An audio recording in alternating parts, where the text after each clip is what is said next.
Hi, everybody. It's another episode of That Early Childhood Nerd.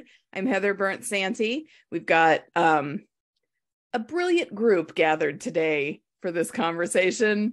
Joining me for this episode is Carol Garboden Murray and Lizz Nolasco. Hello. And Tiffany Pearsall. Yay! Can't wait for the video version of this to come out because Tiffany's hair and earrings are fab. You'll just have to imagine until Friday, listeners, what this looks like.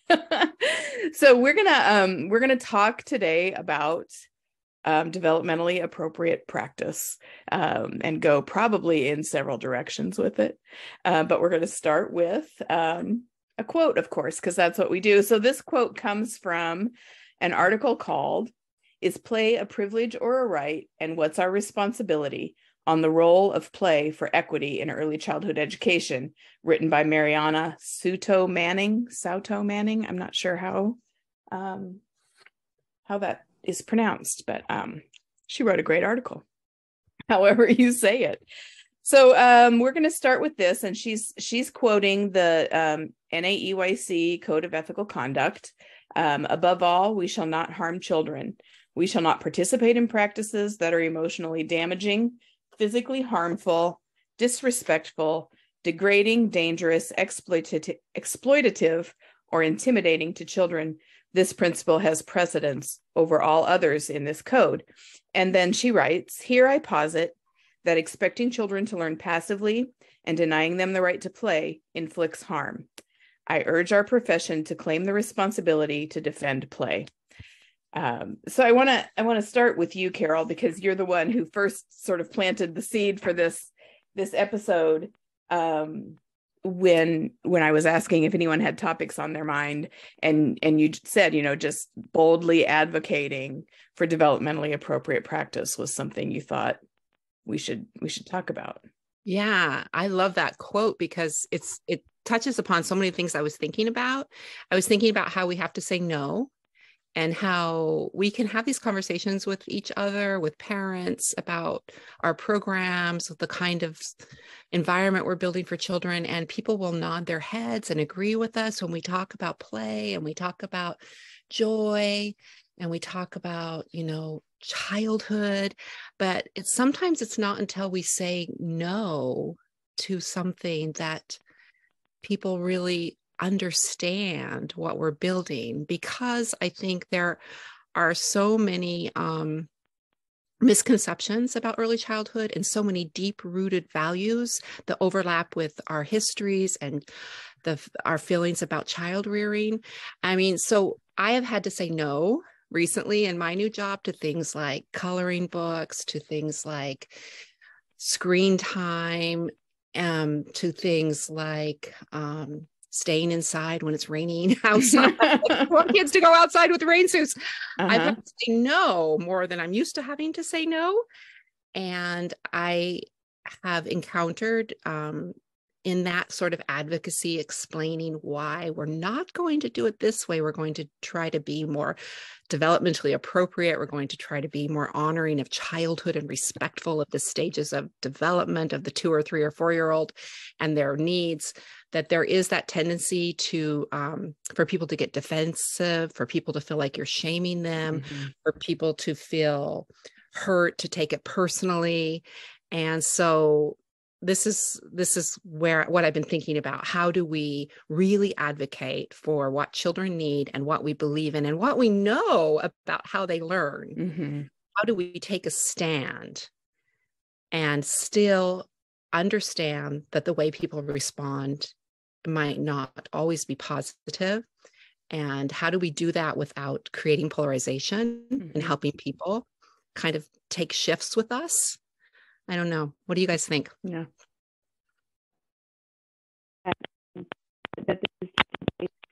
Hold on.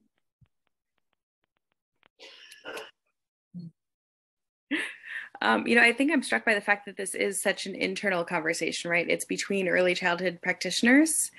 And, generally when I think of developmentally appropriate practice, I think of defending it to families who who are looking for academic rigor, right? And this is, this is rigorous, this is intellectual. But it's so interesting, the varied understandings of early childhood practitioners based on their own lived experience and their own education and their prior training, and how it varies so widely. And how I think there are certainly some people who don't have something to land on other than, well, yeah, this is what we've always done. But then there are people who do have firmly held beliefs that no, actually keeping children inside when it rains is keeping them safe. Right? So just navigating those waters of what is best for children and sitting in the position of, oh, culturally, there are some people who really are certain in their bones that taking children outside in the rain will make them sick. Right? And just trying to navigate some of the research-based best practices with people's own comfort levels, understanding of children and child development and humanity really just gets complicated and muddy very quickly. Yeah. Your turn, Tiff. There's a really, we have to remove ourselves from the short-term planning mindset and really start thinking about the hey, in 2 generations from now, these children will have experienced this and seek it out for their own children. Yeah. And what are the generations that are parents and grandparents right now bringing to the table that's very different from the lives of the children that are in front of us. Yeah. And I think navigating that and just zooming out more to say that probably not going to convince every grandma that thinks their kid's going to get sick from the rain. And that's maybe not the hill I'm going to die on. Instead, I'm going to make sure that that kid goes out in the rain, and so trying to balance that, where is the effort of our field best put forth? And having spent way more time in the planning and development offices of our government officials lately, the mindset of government and the mindset of teachers in a classroom and a mindset of directors is, let's look at the next 2 to 4 years. And really, when you think of the turnover rate of preschool teachers, early childhood educators, we're looking at 9 months. I'm looking 9 months ahead. And the 4 of us in this room, we're looking years and years. We're looking generations into the future. And our lawmakers aren't doing that either. They have 4 years to make a difference. So these are the ways they can impact the most change the most quickly. So what is the role of an organization like NACI or Defending the Early Years to how do we scope that out? Yeah. How do we look further than the parents in our class? Yeah. Because I think it's going to those are where we can do the biggest bang for our buck right now. But we need to start looking 20 years from now. Yeah. That's so I think we maybe need to define what we're talking about with developmentally appropriate practice before we go much further. So, Tiffany, you mentioned NACI, and the quote partially came from their code of ethical conduct. But I feel so for one thing, I've always worked in early childhood that, except for a very brief stint at a bank when I was burned out and thought I was done in early childhood. And another stint where I worked with school age and teenagers more than young children. So for a long time, really until I went to work at Purdue about 5 years ago with the speech language preschool, I thought we were the only field that talked about developmentally appropriate practice. I thought that was a NACI invention. I thought that was the one definition, regardless of context. And it's so embarrassing to say that. But then, the speech language pathologist people that I was working with were talking about developmentally appropriate. And I said something about, the 3 core considerations, and they had no idea what I was talking about. So I think there's a difference between the product that NACI has provided, and it's got good points and bad points. I think the book is too much to guide any kind of daily practice for a frontline regular person. But if we think about it and you guys can add your own definitions here, but in my mind, I try to think about it I'm trying to think about things like developmentally typical or developmentally to be expected, or just so my own mind shifts. But what we're talking about is just understanding the reality of, I don't want to say reality, the understanding child development, understanding the children, the individuals that we've got with us, and making decisions based on those kinds of factors. And of course, culture, our own culture and other cultural stuff comes into it.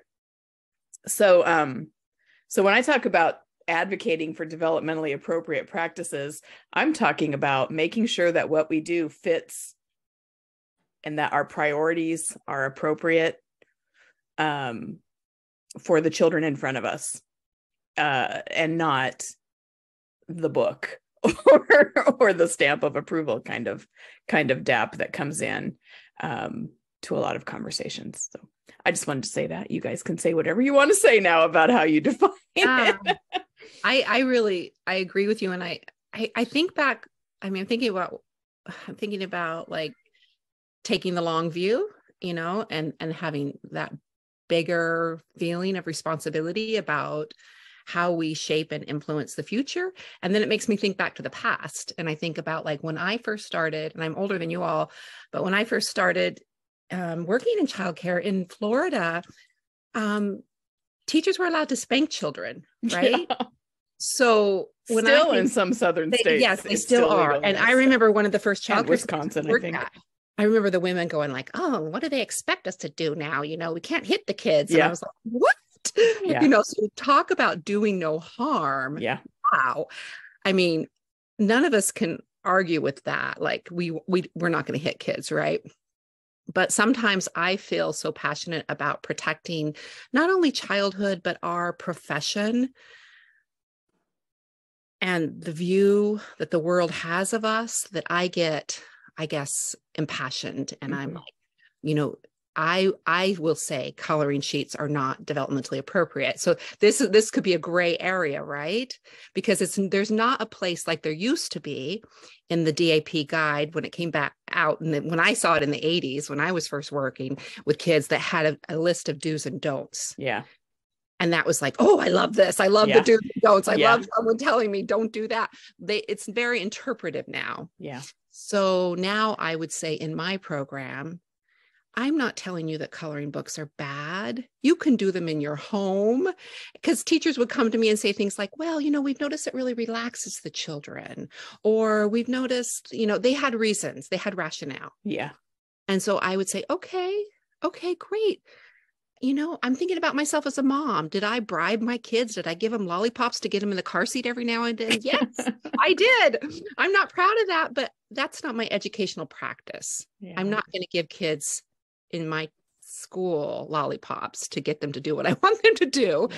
And I'm not going to give them coloring books, because I want to define developmental practice as educational and as showing the rest of society and the families that we understand how a 2-year-old learns, how a 3-year-old learns, how a 4-year-old learns. So then I start to kind of use words like malpractice. People will get so like, oh my God. Or I'll say, I feel like it's disrespectful to put a worksheet in front of a 3-year-old. And people will be so offended. They will say, I am the most respectful person. How could you call me disrespectful, you know? But to me, I'm thinking of the mind of the 3-year-old, and I'm thinking some of that language that's in that play article about disrespectful practices, intimidating practices, you know, practices that could be harmful. It might be fine for most kids to get a worksheet, you know, but there's going to be 3 or 4 or 5 that feel intimidated and feel that the message they're receiving is that there is an expectation to perform in a way that is not possible. Yeah. Well, I think a distinction can be made between a teacher who relies solely on worksheets and everybody does the worksheet and they think that that's the way that they're teaching a new skill or concept. And like me as a 4-year-old would have been so happy to have had a workbook, you know? So for me, like when I'm in the classroom, we don't have them in the art area. We don't use them as our learning activities or whatever. But if a child was really into it and I found that out somehow, I might have it available, you know, for that child for play. Right. So I think this is where NAEYC got into a lot of problems with the do's and the don'ts, and also with the best practices talk. Yeah. So, and I think in my mind, I still have a lot of that. And to me, what wells up inside of me is just this defense of our practice, defense of our field, and the pushback of what learning looks like in maybe someone's mind who is suffering from childhood amnesia and is only get back to kindergarten or first grade. And I want to really honor what it means to be a child who needs to move, who needs to have that hands-on active experience. And and I know that Liz and Tiff are like dying to get in here, but I just on that and maybe worksheets is what we're going to be stuck on now that it's there, because it is a sticky point in any social media early childhood group you go into. But I'm also okay with saying, here are some worksheets you can take home, or here are some coloring sheets, or you really like to do that at home, that's cool, but I don't have any here, and and working around it that way. Anyway, okay, Liz, I think I interrupted you and I'm sorry. No, you're fine. I've taken to using the phrase opportunity cost a lot recently, because I think it's true. There is absolutely, it's not harmful for all. I'm going to stick to worksheets. I'm going to try to move away from it as I talk, but just because it's right there. We'll start there, It's not immediately harmful for all children to have worksheets available, right? That's not what we're immediately saying. But what's the opportunity cost of those worksheets being the focus of what the teacher's bringing out? What are those children missing out on by having this single closed-ended, seated, quiet activity, rather than having a broader opportunity to create in their own mind what they're going to make or do, and having those teachers available to scaffold the experiences as appropriate, bounce their ideas off of each other, and really converse and communicate, rather than this one-way receiving of the questions and giving of the answers. With very clear right and wrong expectations and very clear success or failure opportunities for the children who are being given that experience. Well, I want to be a little bit careful about the clear success and failure, right? Because we also have puzzles which have clearly dictated success. That's true. And failure. So that's not necessarily an immediate. You know what? I don't use a whole lot of puzzles when I'm working with children either. I cannot stand board games or puzzles with young children. My competitive drive is just like, bad at puzzles. Let me do this puzzle for you. But I watched someone yesterday work with a child and have a lovely conversation and teach them how to do the puzzle. And it was like, oh, this is a totally different experience. Yeah. Racing to get the piece and get it, which is how we puzzle in my house. Who's going to get it first? And I think that intent, and I love that phrase of opportunity cost. What are you cutting out to do this potentially appropriate practice? I do too. I like that idea of setting your priorities, even if you think about the way you come together with children, setting your priorities, to think about what it means to be four and what it means to come together. And, I always come back to songs and stories, right? And joyful games and that sort of, the joy of coming together. So I think, and what would you be missing if you were doing it a different way? Would you be singing songs? Would you be having the opportunities for conversation and play if you were implementing sort of an academic circle time curriculum? But I love that. Well, come on, Carol. There's Monday and there's Tuesday. You can sing it. All right, Tiff, what? So how about one of the topics that I think Carol brought up was, how do we depolarize this conversation between you are and you aren't? What if we thought about it as like a diet, like a healthy learning diet, right? If your program is all outdoors, all play all day, your kids are pooped, oops, I forgot to clean the nap mats, and I've got 10 minutes before all the parents get here, and our kids really love coloring, and I'm going to put out coloring for 10 minutes. Like, I feel like that's a different conversation than now we're spending the next 2 hours coloring. And thinking about it more as like, this is a healthy diet of learning for these children. There are totally appropriate screen time things. I would not have a screen in my program, but at home, guess what? We play video games because we love them and it's fun. And it's play. Do we play 24/7? No. Yeah. But I think that maybe expanding this conversation instead of the do's and the don'ts to say like, this needs to be your core diet. These are the things that can build community, right? We're talking about worksheets and coloring pages. I have coloring pages in my program. We had random vegetables out from a Thanksgiving feast and a child had his dinosaur. And I was like, oh, is your dinosaur like broccoli? And he was like, no, my dinosaur is a carnivore. He's other. I was like, well, okay. And then he was like, draw me a dinosaur. I need him to eat a dinosaur. So then we talked about what kind of dinosaur, and then he didn't want to color it. Who cares? I don't care. We're having a conversation. He wanted to cut it out, and he had never cut anything out before in his life. So I'm helping him steer, and he's doing the thing. And then at the end, he's like, I'm going to eat this long neck, and he rips it to shreds. But so to me, that's a healthy learning diet. We're having a conversation. We're playing. It's like beginning an experience together. It's not, you have two choices. You can sit and color with these crayons in the lines, and they have to be the right colors, or do this worksheet, you know? Yeah. I had something and it's gone. Word diet has brought me into the division of responsibility in feeding. Sorry, I've gotten real deep into Ellen's Hatter recently. Nice. And, yeah. Excellent. And I love that same framework, right? The adult decides what's available and the child can choose from what's available. But it's the adult's responsibility to have that balanced, healthy diet. So it's not the endless iPad. It's the, there are blocks, there are crayons, there are markers, there are papers. Yeah. But yeah, I just love that analogy. Yeah. So I'm trying to kind of pull it back to the idea that, Carol, you called it malpractice, and I'm only hesitating because I'm not as brave as you are, but I believe that is what happens sometimes in some programs. So what you guys have described is beautiful and developmentally appropriate. And even though, so we're not saying worksheets are always good or always bad, or puzzles are always good or always bad.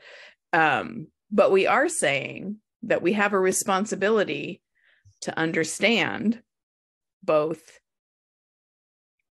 three things, I think. How children the age that we're with typically develop and learn. What are the priorities of that age? Not what's the school standard, but what should be a reasonable developmental priority, and how can we then facilitate it, support it, plan for it. And I think that's a very different approach than saying, well, we're a readiness program. So these 4 and 5-year-olds are going to have to be 6 and 7 someday. So, and that's, I read an article once that was like, that's developmentally appropriate then, because we think about the cultural elements and our culture is readiness and early academics. So that's developmentally appropriate to make our 4 and 5-year-olds try to be 6 and 7-year-olds. And that is malpractice. That there are some things that I think we can say are more likely to do harm than other things. Yeah. At risk of getting into the weeds, can I argue with you a little bit, Heather, about your definition here? Yeah. So I'm worried about this getting too navel-gazing, and if it is, stop me. But I think there's a great importance on understanding the sequence of development and general developmental trends. Right. But I even worry about saying, a 4-year-old should be able to do this. I think me too. Okay. So I just want to I think that's where the distinction, and maybe I didn't say that, the distinction between what's kind of to be expected, but what do I see in front of me here?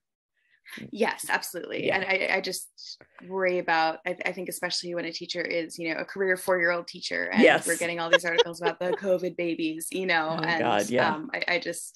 I think in light of those articles, I think it's very important to understand the sequence of development, understand what skills build on each other. Right. and understand that there's not a set timeline for those skills necessarily. Yeah. And when I talk about sensitive periods, but when I talk about what should be the developmental priority or whatever I said, however I said it, when I say that, kind of where I'm going is, you know, I'll use emerging literacy as an example. The goal for so many is to get them to learn their letters, start using letter sounds, and start reading words and writing their names, because they're 3. You know, I had a student last semester who was doing some observations in a classroom of 3-year-olds, and they had letter writing or name writing time for 20 minutes every day. And so we talked about all the underlying things, like the priority at that point should be the core strength and working on, you know, we know that we're developing from the inside of our body towards the ends of our body, you know, so or, you know, we should just be playing with language before we expect them to assign a sound to a shape of you know, those kinds of things. That's what I'm talking about when I talk about priority, you know, what should be a priority sequence. I like that though, because I think when you go back to motor development, I find myself, I do that a lot to help people see how kind of ridiculous it is to expect a 3-year-old to write their name. Certainly there will be a couple 3-year-olds that can write their name beautifully again, because there isn't a, you know, we can't box in those broad developmental sequences too tightly. But I do think of the motor stuff, like you know, I think of Arnold Gazelle, who studied thousands and thousands of kids and actually looked at, if I teach this kid to walk, will he walk faster than his twin brother? And then said, no, we don't teach kids how to walk. We let them roll around and crawl. And then, so why is it? And when the kid is babbling, and then we know that babble is going to become a word, and we celebrate the babble and we play with the babble and we love the way they mispronounce their grandpa's name or whatever. But all of a sudden they're 3 and we're like, you know, that's not how you write your name. This is, you know, so it's again, it's like, let's think of the developmental sequence, you know what, and like you said, how are they, I think bringing it back to the body and the motor piece is so helpful, because wouldn't it be crazy to expect a baby to come out speaking in full sentences? And wouldn't it in another way, wouldn't it be crazy and maybe close to abuse to expect all the 3-year-olds to be able to write all their lowercase letters or whatever? You know, some teachers are working on these things. So I think about the developmental sequence. And then I also think about that cultural piece that you said, because we have to ask ourselves what the culture is we're operating in. So if the culture we're operating in is the readiness culture and the competitiveness and the let's get ahead and earlier is better, then that I would argue is a culture of oppression. And that I would argue is a culture of disrespecting childhood and ableism and glorification of adults. So I would question the cultural context. And that can even play sometimes with cultures when they say, well, this is the way and I've come from a family who spanked, right? So this is the way that we do it in our culture, you know, spanking or speaking harshly to children, that could be I do think there are some yeses and nos in terms of what we can name as harmful. And I don't think hitting kids is acceptable. So I just think we have to be careful about the culture we're operating in and ask ourselves as child advocates, how we speak boldly about the needs of children and defend their rights. But that's people get upset. Yeah. And, you know, Tiffany, were you writing things? Are you waiting to say something? Oh, no, I'm writing smart things that my friends on the Zoom say. Oh,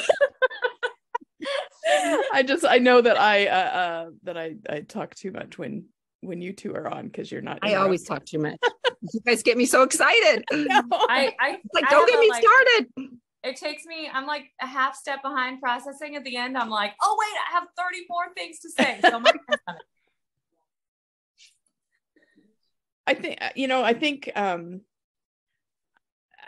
think this was definitely, there was some polarization or some division or whatever you want to say around the idea of developmentally appropriate practice, because I've been in the field long enough to have been in the field before social media or the internet was a thing.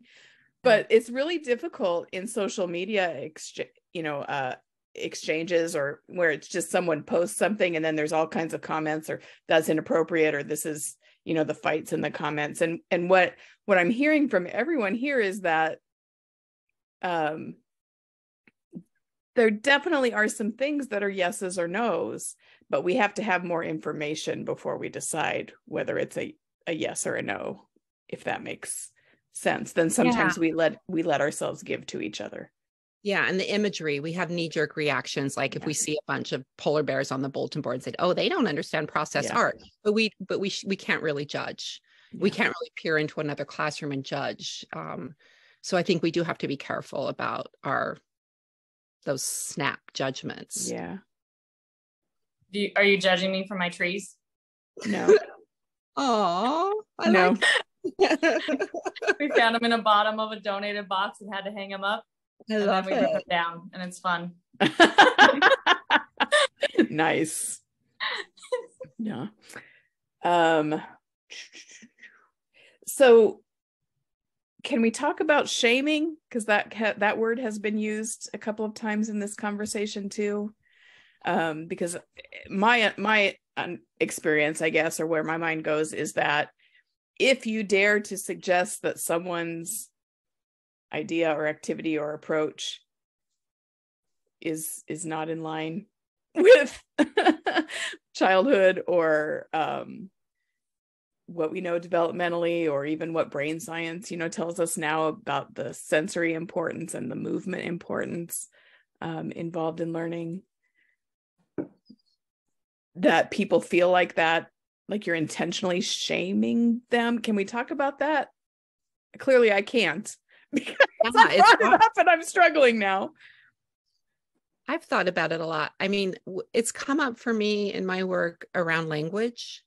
When I've asked educators to think about the language they're using, mm-hmm.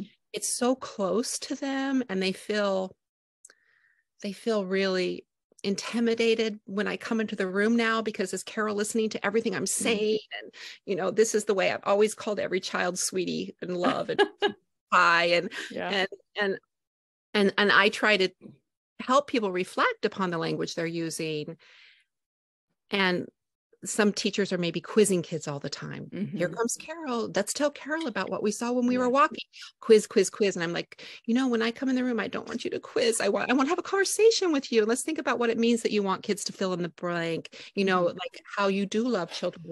You want to show their strengths, but can we think of a new way to do that? Or we're calling everyone friends, or we're saying phrases like, put your tears in your pockets. If you've been in childcare as long as I have, we've heard all these phrases. I had not heard put your tears in your pocket. It's time to put your tears in your pocket. Wow. So okay. It's like, for me, Tiffany's got it. Those phrases really, I guess the reason I bring that example up is because it just reminds me of how interpretive and personal and intimate our work is, and then why it's easy to go to the shame place, Yeah. when we're asked to shift a practice or think about things differently. Yeah. Because it is personal. We can't say don't take it personally. It is personal. It is, yeah. It is so close to our. Yeah. It is. Well, I think to suggest to anyone who has sort of made it their life's work to work with children that perhaps they are doing harm in some way, of course that is, there's going to be an emotional response. But I don't know. I think relationship is so important here too. If we're talking to someone, like I think about when I'm teaching a class or doing a workshop and I say something like this, I feel sort of bad about it. But if like when I was child care center director and was having all these conversations always with teachers, and we could talk about something that I, maybe wanted them to think more about or change, I didn't feel as bad because we had that relationship and I knew that we could continue the relationship.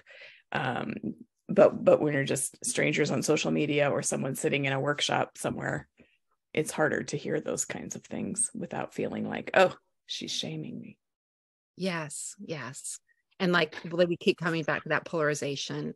And also like some people feel that childcare teachers are oppressed themselves and we have so few resources. We are 90 whatever % women. We are underpaid. Often the women that come to work in childcare are dealing with poverty themselves, right? So how dare we criticize these women who are doing this important work? And I feel that too. I understand that the projection that to say boldly no to some practices is seen as shaming or seen as polarization or seen as trying to put yourself in a position of superiority. That I can see how that projection comes into play, and of course we don't want to do that, but yet we have to say what children deserve if we're going to be part of the future that shifts view of children and the way that children are treated in our society, and advocate for all the women who are doing this work and hopefully more men that we bring to work. And to shift away from the binary while we're talking about that too. Tiffany, what did you want to say? I was hoping that we could reframe this conversation about malpractice and take a page from Janet Lansbury and think about how we set limits with adults, because that's what we're doing. And you would not hesitate to say a bold, strong no. This is the line. I won't let you hit your friend with that shovel. But when it comes to adults, it's like, well, no. Like, there are times when you have to set a bold, strong line and they might not like it. And grownups have tantrums too. And I think acknowledging that, especially online when it's kind of hard to, like, pro tip, just leave Facebook. It's been lovely. But having those moments of, no, the screens do not come out at school. The screen needs to go away. I don't hesitate because it's a strong limit. There are other times, I don't know what you're doing with that shovel. Oh, you're trying to figure out a way to get the snow off of the top of our tarp? Interesting. I'll support and surround and keep other people safe and see where this goes. And maybe I'll have to set a stronger limit. Maybe I'll have to take the shovel. I don't know. But I think as adults, we fail to set limits with other people and boundaries with other people. So it turns into this, like, are you saying I'm a terrible teacher? No, there are times when there are strong limits. And there are times where we're going to have to, like, let's stand by close enough. We'll be in arm's reach. This will be a conversation. And maybe the teacher will convince you that what they're doing is okay. And you will let it play out. And maybe they won't. But I think that like, how do you set limits with other teachers is and same with parents.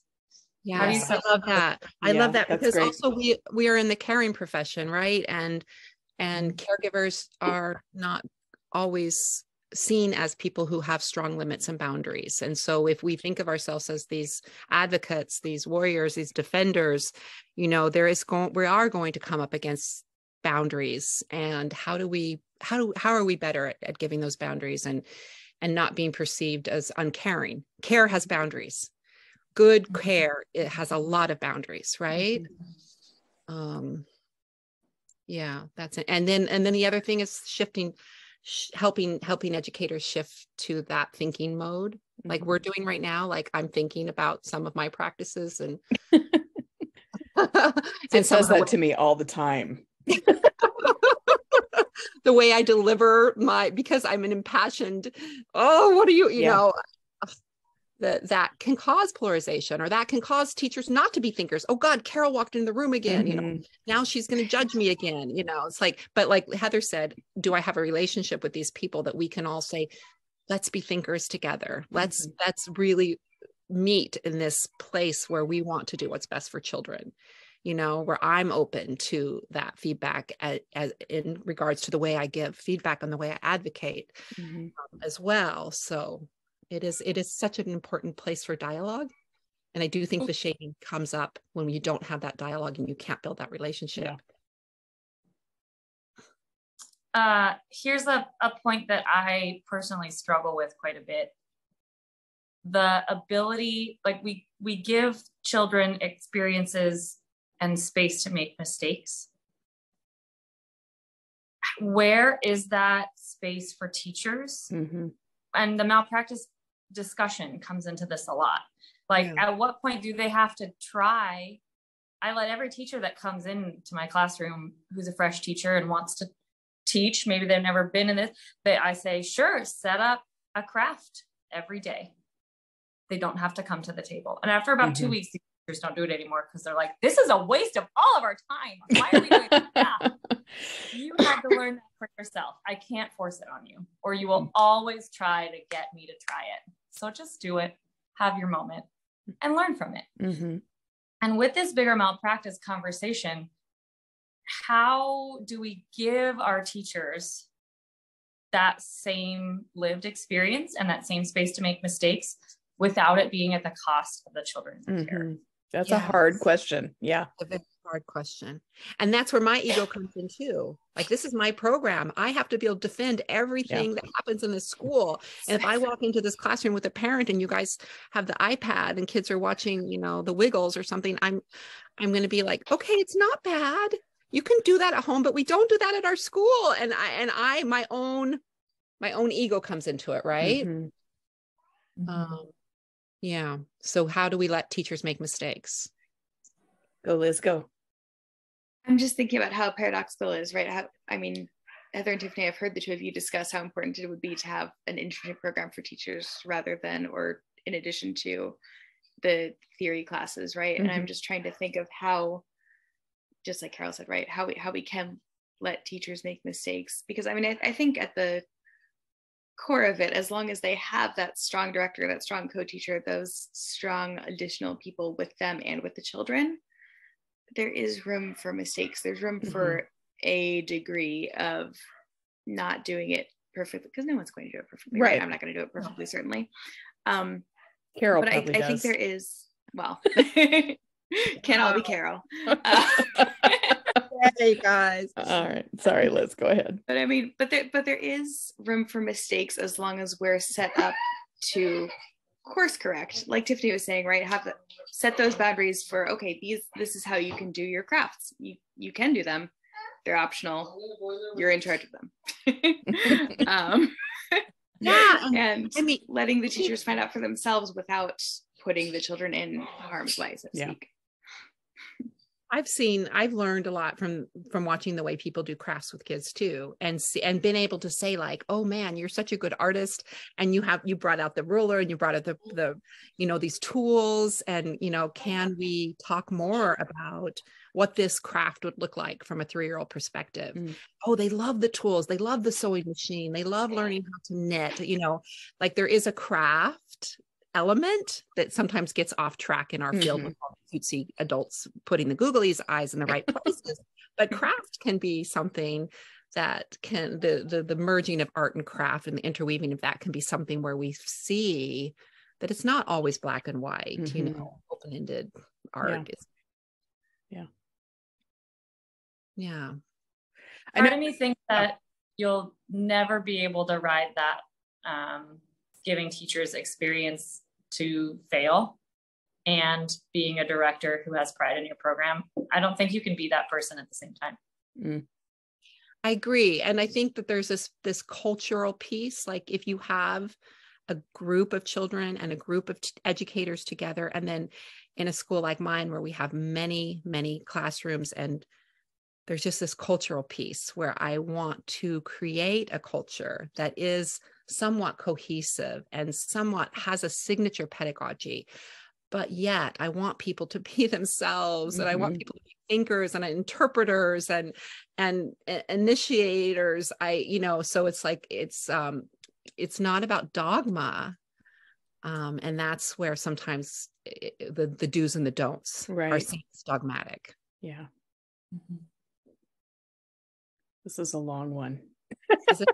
It's not longer than usual, but I feel like there's no smooth ending place. So maybe I just need to interrupt, and because I feel like we could go forever. But I do want to ask one more thing. So I recorded yesterday with Samuel Broden, and that episode will be when this one comes out, last week's episode. And what? I said, I can't wait. Oh yeah, it's good. Overall, the topic is weapon play, but in that conversation, we started talking about the return on investment narrative in early childhood and how annoyed I get by that because it's, children are only valued for what we can get out of them in the future capitalist society. But so what we started talking about was like, okay, so what's the return on investment for sitting with your discomfort about weapon play and thinking about it?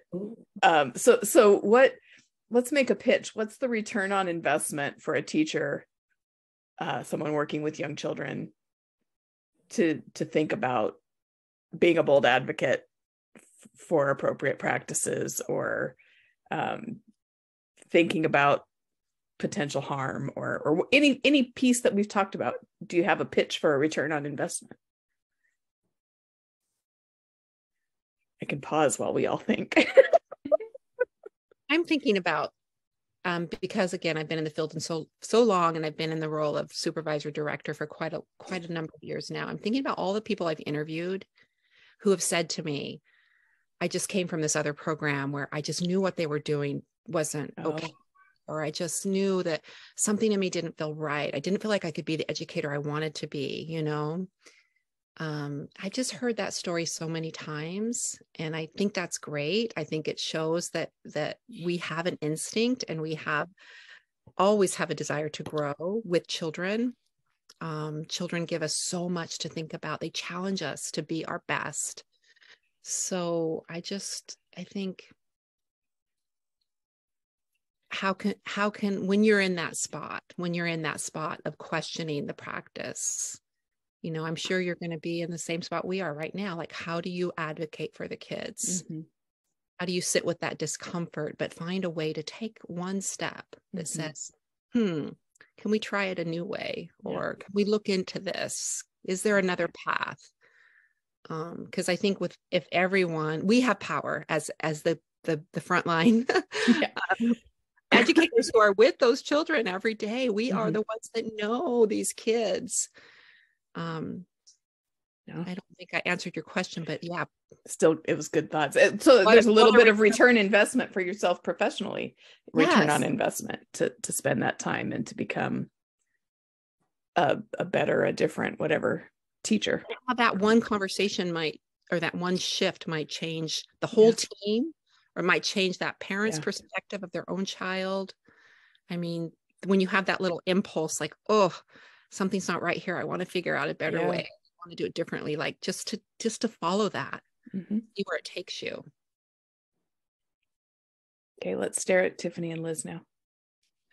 I'd like to see some statistics about programs with teachers that advocate for developmentally. You can say it. I know I laid down an embargo, but you can say it. I really wonder what their staff turnover rates are like, because to me that's like that might not sound like a big return on investment to have staff that stay with you longer, but financially definitely is. It ticks all the boxes that eventually this is a big return on investment. Just time spent hunting and interviewing and orienting new teachers is then spent doing other things. Yeah. Not that it's not valuable time, but if you have to do it every 6 to 9 months, then what are we doing here? Yeah. I wonder I'm trying to figure out. So we're investing time, right? We're investing resources, we're investing energy. And I'm thinking about the different directions, right? We're investing it in the teachers, we're investing it in programs, we're investing it in the children, right? And I mean, I think that's some of the beauty of being an advocate in early childhood, because that, for every one person you get to really connect with and kind of help guide on their reflective path in early childhood towards what is appropriate for their children, you're impacting, I don't know, 200 children over the course of the next few years. Yeah. More if that teacher then talks to other people. I mean, I think it's just such a wide reach that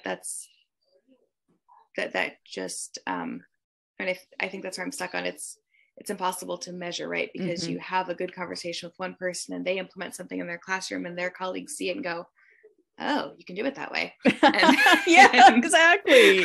Yeah, they've all just been kind of hanging back waiting for someone else to be the first one to try doing it differently, and then they're all in there. Yeah, right. So cool. All right, you know, raindrop in the puddle, right? Or yes. in the pond. Either way. All right, well, that was fun. Thank you for playing along with that last question, and thanks for this great conversation. This is such a great group to record with, and I'm not just saying that because you're on my screen right now. Between our group chat and these recordings, I'm going into the new year feeling pretty good about things. So thank you. Okay, so let's be done with this episode. Thanks for listening. No more developmentally appropriate practice. No more. Don't have to worry about it ever again in my whole life. No, we've covered it. We fixed it. Thanks everybody for listening. Hope you'll come back again next week for another episode of That Early Childhood Nerd.